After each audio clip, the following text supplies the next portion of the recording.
I'm Mitchell Sutherland. And I'm Austin Reese.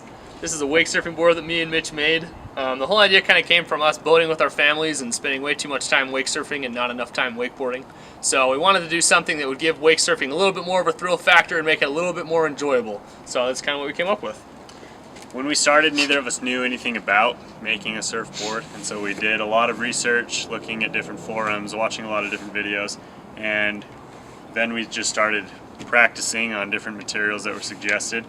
And in the beginning, the hardest things we came across was shaping the foam. We weren't quite sure on how to do that, so developing a good way to do that was a problem.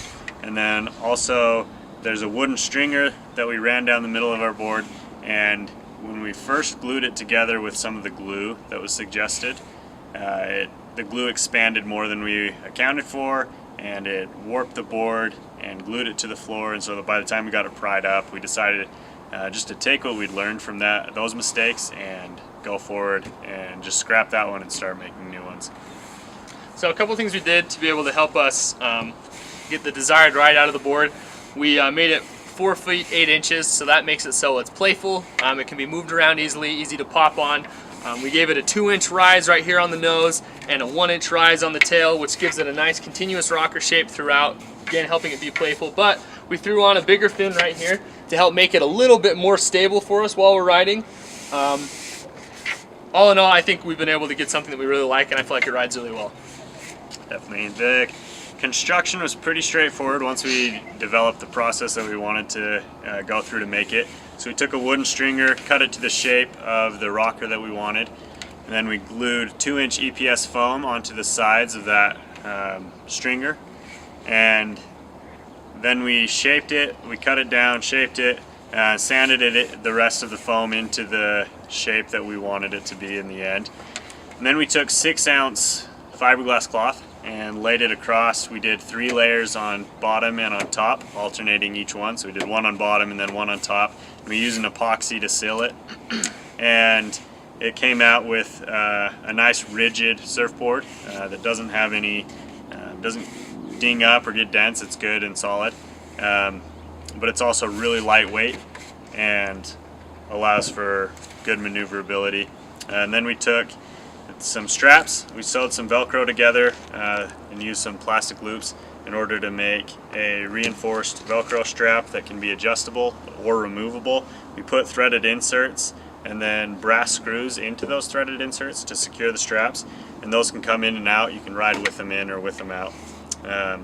And then we just glued a foam mat down on top for the foot grip pad, and that's essentially the process of what we went through. And Austin will tell you about the colors and the paint choices we made.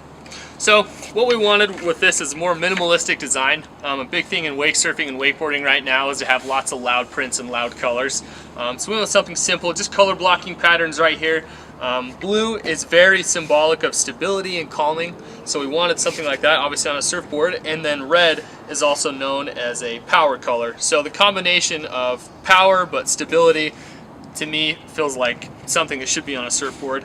A couple things that we really liked is we really like how this thing rides. It is very stable. For someone who's beginner to intermediate, this would be a great board to learn on. Even if you aren't strapped in, it still rides really well. But being strapped in, I feel like, makes it that much more enjoyable for people who are new to the sport or people who've done it for a while.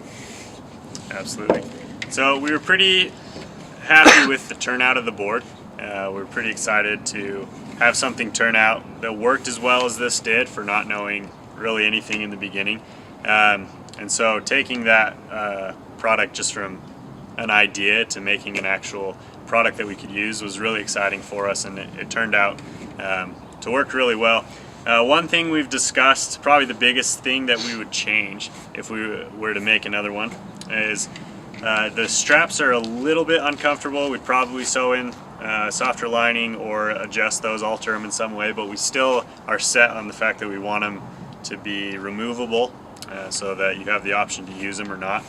And then the other thing we talked about is just taking those straps and sliding them back 4 to 6 inches just to give more control over when you're putting your weight forward or backwards on the board. So whether you're leaning forward or backwards, to slow yourself down or speed up as you're pumping along the wave. And putting those further back would allow you to build more of that momentum and get more pop off the wake in order to try and attempt flips or spins or anything with your feet strapped in.